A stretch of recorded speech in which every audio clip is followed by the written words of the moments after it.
Welcome to Mission Imperfect, the podcast about navigating the twists and turns of life and embracing the imperfections of the journey. We're your hosts, life coaches Catherine and Kirsty, and our mission is to support you in finding your own path, your own way, with greater clarity and self trust, no matter how messy or uncertain things may seem.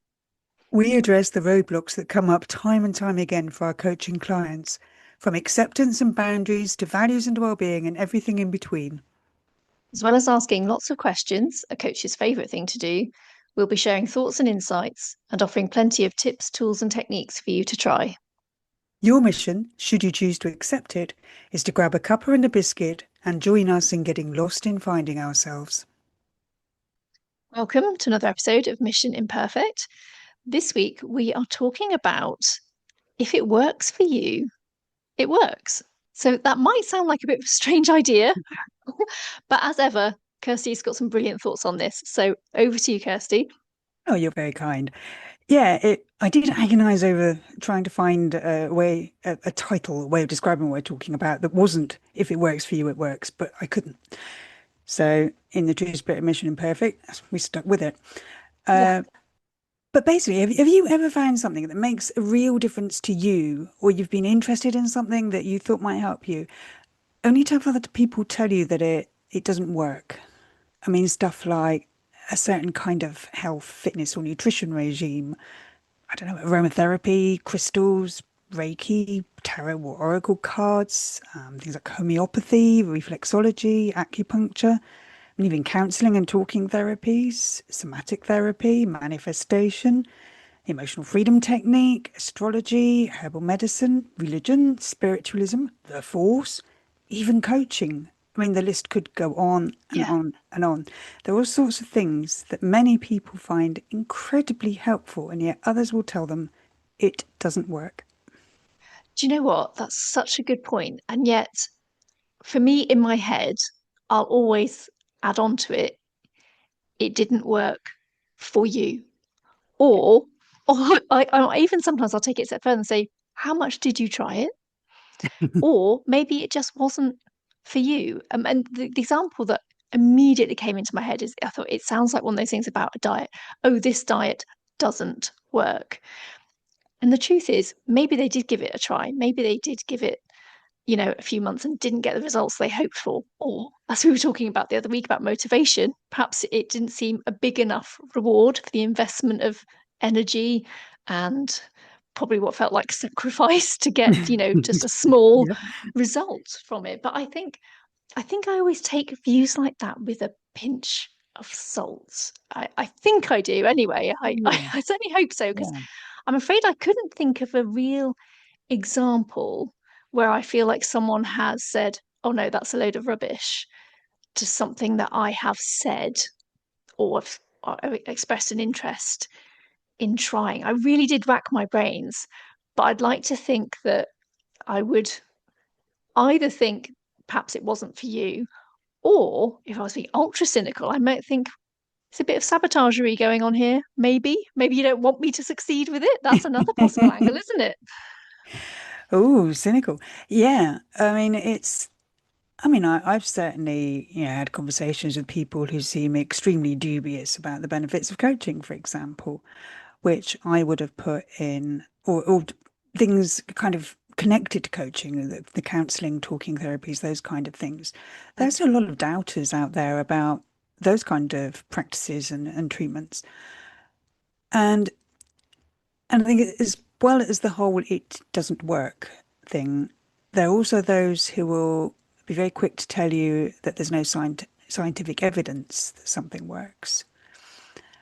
And in the things, a lot of the things I mentioned on the previous list, there have not been conclusive scientific studies that show that there are the stated benefits from those practices or treatments or products or whatever it is that help.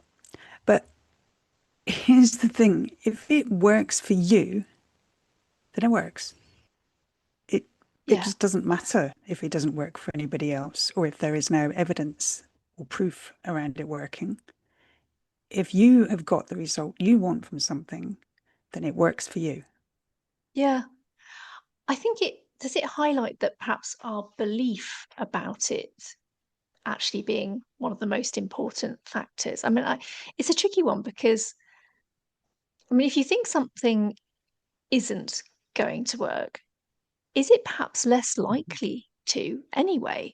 And but it's all context dependent and a bit of subjectivity, let's be honest, because Yes, definitely. when we're talking about scientific evidence, if someone was to say, here is a new drug that could help with cancer, for example, you probably are going to want to know about the scientific evidence of something like that. But something that's a bit more subjective, like I find that aromatherapy really helps me relax. Well, that's very subjective, isn't it? And you might be the kind of person who really enjoys that experience. You like having a massage, for example. So I probably think I Mm. probably would find that really relaxing and really helpful. Someone else who hates it, my husband, for example, would absolutely hate it. Doesn't want anyone to give him a massage. He would find that really tense and stressful. So I think you've got context playing a big part in it here, but I hate the idea of That's people being exactly. Mm. told it doesn't work because there is no scientific evidence for it, when it could be something that you just genuinely find helpful. I think you're completely right there. Yeah. I mean, and when it comes down to it, the role of science isn't to tell us if something works, it's to tell us how it works. And if it can't do that, that could mean that our scientific understanding hasn't advanced enough yet to be able to provide that explanation, rather than meaning that the thing doesn't work. I mean, that, as far as I'm aware, there is no single undisputed scientific explanation of how the universe works. But the universe doesn't let that stop it carrying on doing what it's doing. The Yeah. universe still works. Yeah. Nobody can explain it in full, but it still works. And our understanding around these topics evolve and develop as science and technology also evolve and develop. It's like sometimes the Mm. understanding catches up with what people are perhaps believing already and are entitled to, I think. Yeah.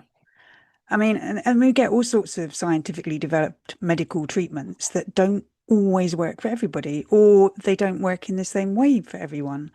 But does that mean it doesn't work for the people that it works for? Of course it doesn't. No. It simply means that it doesn't work for everyone. And I mean, it's very much linked to the whole scientific approach is the placebo effect. I mean, that is so commonly recognized in science that it's a core part of any scientific testing of medicines on humans. And even though scientists can't fully explain it, and as you mentioned before, it seems to come down to belief. And scientists recognize in the way they set up all their testing of medications and drugs, that it is possible for people who believe they are undergoing a treatment that will have beneficial effects on them to experience those effects, even if they are not actually receiving that treatment. If they're Yeah. receiving something completely, just a pill that's a talcum powder or something, as opposed to a drug, they may experience benefits if they believe that they are taking something that will benefit them. Yeah. I know that blows my mind. It really does. This whole thing about you're not actually taking a beneficial drug, but if your results or whatever are showing a sign of improvement, doesn't that just demonstrate the power of thinking and believing? Yeah, Because, well, if you think about it, I'm sure there are studies about people's attitudes towards their treatment and their kind of positivity and will and all of those things can make a big difference to the results they get from their treatment as well as just the treatment itself. And this probably absolutely. actually is the strongest indicator that there must be some truth in that. Yeah, and it's obviously not as simple as if you believe you're going to get better, you get better. Because I mean, I think everybody knows somebody who has died of an illness that they remained very positive throughout and worked very Mm, hard to get better from, and it doesn't work. So it is not that simple, but it certainly seems that there is an element of belief in healing, or that there yeah, can be, and that we could perhaps learn more from that. But I mean, lots of us are using this power of the mind on a day-to-day basis, even. I mean, Lucky Charms. I mean, we hear the jokes about, lucky pants if you're going out on the pool, for instance, or, people might wear their lucky socks for an interview. Yeah, or lots of little rituals that help us feel a certain way. You know, if you tell yourself you're going to feel better if you have a nice cup of tea or a nice bubble bath, you probably do feel better afterwards. Yeah. Now, have those things actually got any scientifically proven benefit that delivers the effects you feel? Or is it that you're telling yourself you will feel better because you, when you've had them, and so you do feel better? Mm. Um, I mean, something really silly. When I was working in the corporate world, I had a thing where I almost always had a little spritz of perfume before I went into a meeting, and it made me feel a little bit less nervous, but a little bit more confident in myself.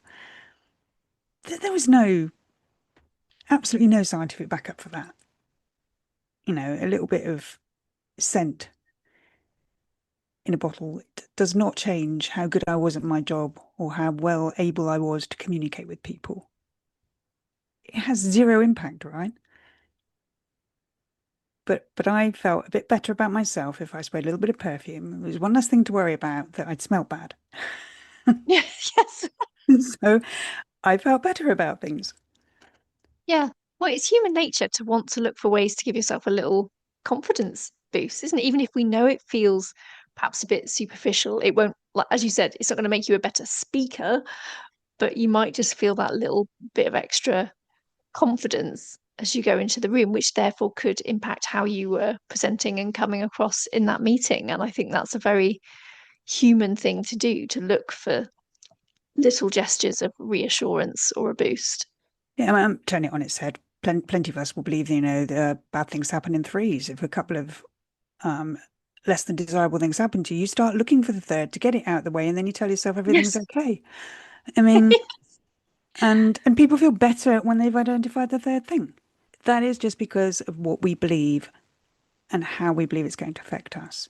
Mm, And kind of linked to this, I guess you know this one too. NLP uses a technique called anchoring to whereby you sort of link a remembered state of mind or feeling, a positive one, to a particular sort of little gesture. I mean, it could be to an object, but it's usually recommended as a gesture because you can always do that, whereas you might not yeah. always have the object. Just so that you can easily access that state of mind or feeling. And and when we do choose to consciously boost our mood or our confidence in that way, what we're actually doing is triggering all sorts of little hormonal and chemical changes. You know, it's our mood and our state of mind, they do not exist in a kind of psychological isolation. There are physical things that happen. And through what we believe and how we use our minds, we actually impact those things. And that whole power of the mind body connection is still not very well understood. I think it's still quite mysterious, isn't it? But there seems to be a growing interest in it by lay people, but also in by sort of more medically and scientifically trained people. I mean, because I've come across things by medical doctor Gabor Mate around when, you know, when the body says no, and in the realm of hungry ghosts, where he's very much linking psychological states to things that have happened physically and vice versa.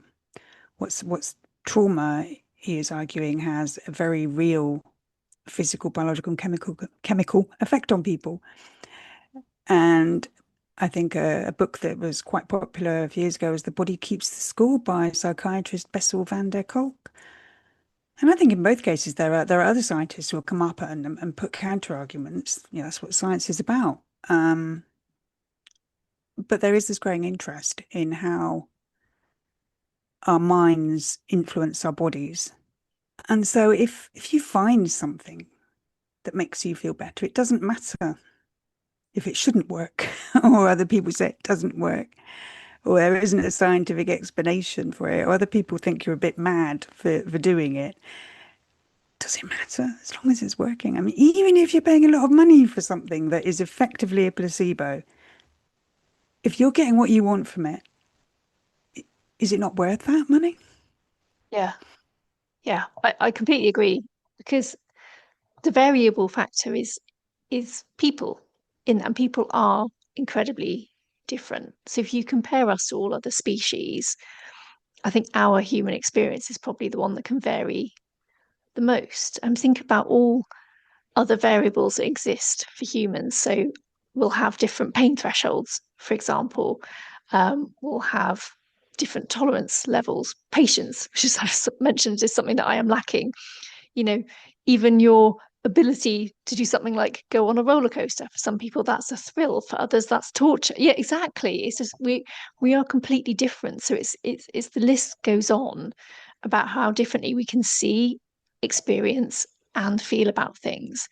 So it's Exactly no that. wonder that we will find things that work for, and in fact, isn't that actually ironically, Kirsty, what we talk about all the time in this? We're talking about find what matters to you most. We're talking about values that are yours, not other people's. So in this episode, I Mhm. think we're just acknowledging you're going to find things that work for you. And sometimes it'll be the other way around. Someone will be like, oh, this thing is amazing. And you'll be disappointed that it doesn't work for you. But that's what we're all trying to do, isn't it? Find what works for us. And if it does, hold on to it. And don't worry about other people saying, well, that's a waste, or you could just do this instead, or whatever opinion it might be. If it, as you said right at the start, if it works for you, it works. Yeah, and I think there are some suggestions we can offer for sort of working with what works for you or for being willing to try things that could work for you, because obviously you don't know until you try them, do you? And the first thing I'd say is beware of creating a belief that you have to have a certain product or treatment or whatever it is in order to feel how you want to. Because Yeah, there's a very big difference between believing that something helps you feel good and believing that you can't feel good without it. I mean, a silly little example. I can't concentrate without my morning coffee versus my morning coffee helps me concentrate. yeah, One of those creates a dependency, one of those offers you a tool to help you achieve a state you might be struggling to. yeah. And I think that distinction is so important to make. And I was like, yes, you nailed it when I saw you put that in, because I think it's very true. You don't want to be thinking, well, if I don't have my morning coffee, I won't concentrate. You're going Mm. to create that condition for yourself, aren't you? Almost excusing your lack of concentration thereafter and creating, as you said, a kind of dependency. It could be a bigger example than, you think if morning coffee was fairly harmless and you're more than likely going to be able to have one, but it's a much healthier mentality to think, right, I'll have my morning coffee. It helps me concentrate rather than I can't do without it. Yeah, and just look out for where you might be applying the dependency belief as opposed to the support belief. Yeah. And also remember that changing how you feel, whether we're talking physically or mentally, emotionally, whatever, in the long term is likely, is certainly perhaps going to require time, effort, probably discomfort of some kind. If you want things to be different, you have to start doing things differently. You have to be willing to think and behave differently. And all the stuff I mentioned at the start of the episode, all the things you could try that are offered as helping you to change how you feel or how you are, they may well be helpful in achieving what you want to achieve in terms of how you feel. But do not bank on anything being a magic wand or on any practitioner being able to wave a magic wand for you. And I would go so far as to say be deeply suspicious of anyone who tells you that they do have a magic wand. These Yeah. things can help, they will not do it for you. And you touched on this just now. I would always say don't try to convert others. If you found something that works for you, by all means tell other people that it does work for you, but don't tell them that it will help them because you can't know that. Yeah. And that's probably when we do start having that sort of people telling you that you're wrong and that it doesn't work and there's no scientific evidence. There's nothing more likely to encourage that than telling somebody that something will work for them and then it doesn't. Yeah. It's much more supportive to acknowledge that you have tried something helpful that may be useful for someone else. But of course, it may not be. And it can work the other way around, of course. And on a final note, remember that you feeling better, whether physically, mentally, or emotionally, is way more important than what other people think. So if you want to go and try something fabulously woo or out there, do it. If it doesn't work, it doesn't work. Nobody need know except you. And if it does Yeah. work, result. On which note, quotes, because we have to have quotes. But this proved a very difficult subject to find quotes on, just as it proved very difficult to label. Yes. So, I think that might be why, because it's like, what can I search for to yes, to make these? yeah, it was a challenge. But we have quotes because I was determined and I'm very stubborn. So here's one from Don Miguel Ruiz. We only see what we want to see. We only hear what we want to hear. Our belief system is just like a mirror that shows us only what we believe. So if you can expand your belief system, you can see and hear more. Yeah, I'll be willing to Right? try. I mean, I like to think I'm quite open-minded. When you were going through that list at the beginning, there are many things in there that I've not tried. But I would never go so far to say to Mhm. someone, well, obviously I couldn't from a place of knowledge because I haven't tried them. But if someone wanted to say to me, this really works, I might be interested in trying it, but I'd have to just be open-minded as to what it would be like for me because I am not them and I don't have the same, background, experiences, feelings, all of those things that are going to be connected to what my actual experience is going to be like. But I'd like to Mm. think I'd be open minded to try it. And then I'd know for sure either way if it was something for me or not. But until such time, I don't really have a view on whether those things work or not, because I Yeah. only have a personal experience to draw upon anyway. Yeah. And that nobody has to try anything they don't want to. Mm. Sometimes you feel sort of drawn to something to try, even though you can't justify why. And other times you just go, oh, it's not for me. Fair enough. And this is a quote from Tim Minchin, who's a musician and comedian. And he says, you know what they call alternative medicine that's been proved to work? Medicine. Yes, love that. Very, And very to the point.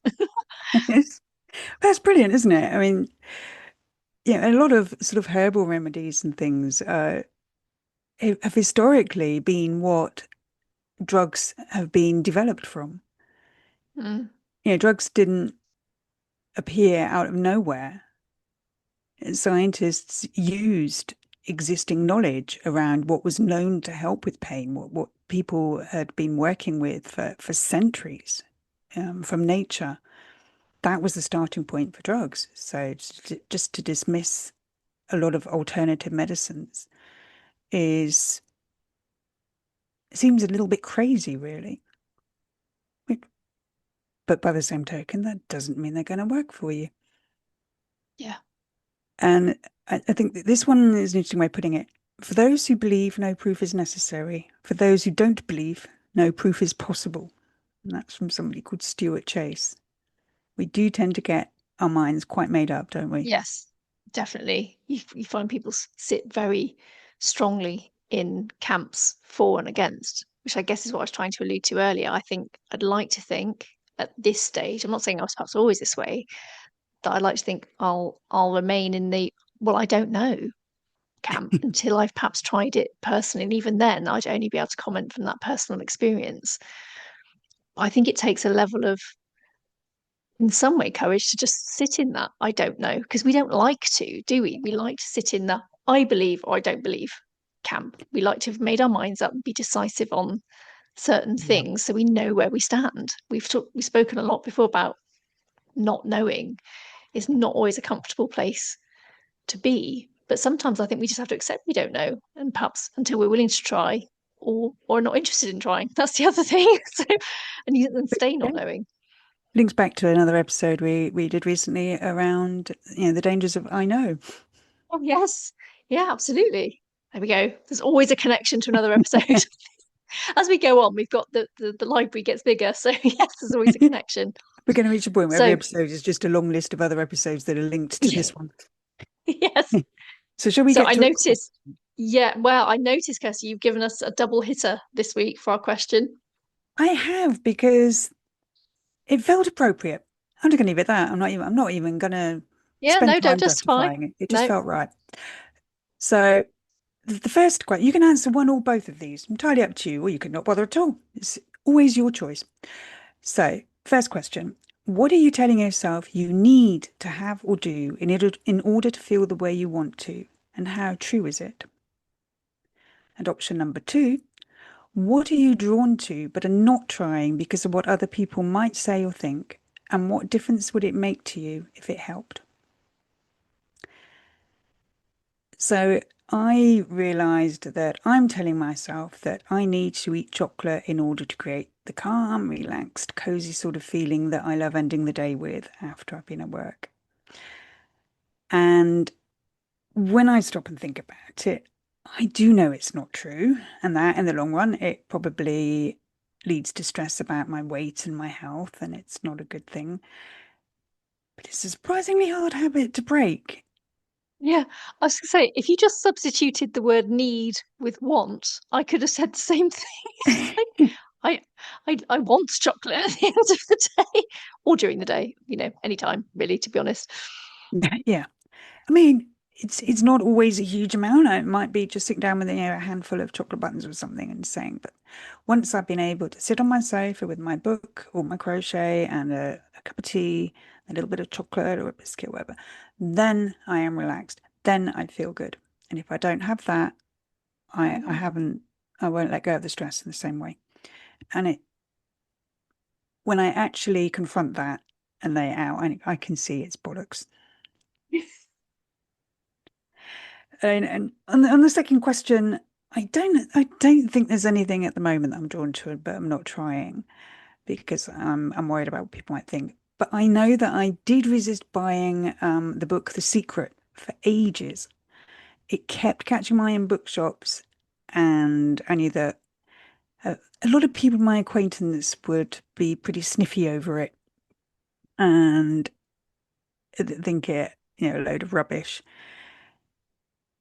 But in the end, I think it was a third or fourth time or past. Oh, sod this. I keep picking up this book and looking and putting it back. Why don't I just read the damn thing?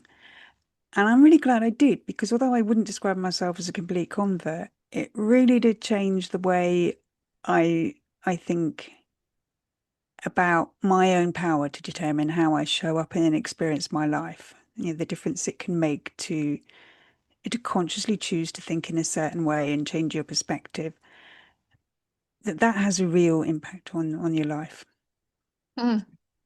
So that's interesting. I don't know this book, but just the way you've described it, you picked it up and put it back, that it might be perceived a certain way. I'm intrigued and want to read it now anyway. So I'm not really sure what that says about me. Rhonda I just Byrne, feel The like I want to read Secret, it all though. about manifestation, basically. Oh, interesting. So, because that is something I am very much on the fence about. And Mm. I think the truth is, again, is because I don't know much about it. I perhaps haven't read up about it. Certainly don't know how to, I don't know, practice it, whatever it might be. So therefore, I don't really feel like I can have a strong opinion either way unless I choose to become more informed. So I'm kind of intrigued. Maybe I should. I don't know if it's something you read and then try things and see if something comes as a result. It'd be interesting. We could compare results then, Kirsty, and see did it work for you? Did it work for me? Be interesting, wouldn't it? Because we're probably going to get a different result. I would say I'm probably not applying it in quite the way the book says you should. A lot of shoulds coming in here. Oh, Um, okay. and that's because it didn't feel quite right to me, and that's okay. Ah, But it, okay. but Yeah. it still, the book still had a positive effect on me and how I see the world. So, Hmm, and lots of people interesting. swear by it. Okay. I'm Yeah, how curious. about I'm you? going to have to look it up. Yes. So, your first question, telling yourself what you need in order to feel a certain way and how true is it? I thought that's such a great question. Could have written quite a lot of answers, actually. I landed on one that I'm trying to, I was going to say reverse, but well, it makes sense when I explain it. So, I think I have been someone who's always made a connection between training and certification with credibility, even though I know it's not always true. But have I, when it comes to myself, have I told myself that I'm some kind of fraud without it? And I'm trying to let go of this thinking because I don't like this idea of having a preoccupation with exams, results, academia. It's not something I want to hold on to. I certainly don't want to pass it on to my daughter. And yes, I did train as a coach with an accredited, reputable provider. It was important to me. I felt like I was new to this arena. I wanted to feel authentic and credible. And I like learning in this sphere now, but I'm wary of falling into a trap of I have to chase something to prove something else. Oh, Probably to myself, because it rarely works like that. Um, I think I'm okay with it being at the level it's at. It's just a connection that I know I've had. Came from a background where academia was very important, and I think I've held on to it longer than I've needed to. I might have even mentioned this in another episode, but that was the example that came to me. As for the second part, I really wanted to think of an example of something that I've been drawn to and haven't done, but I couldn't think of one. And I'd like to think I'm at a stage now. I'm not saying this would always have been the case, that I don't think I would care enough about what other people's thinking is to let it taint my willingness to do it now. I'm not saying I could have always been this way.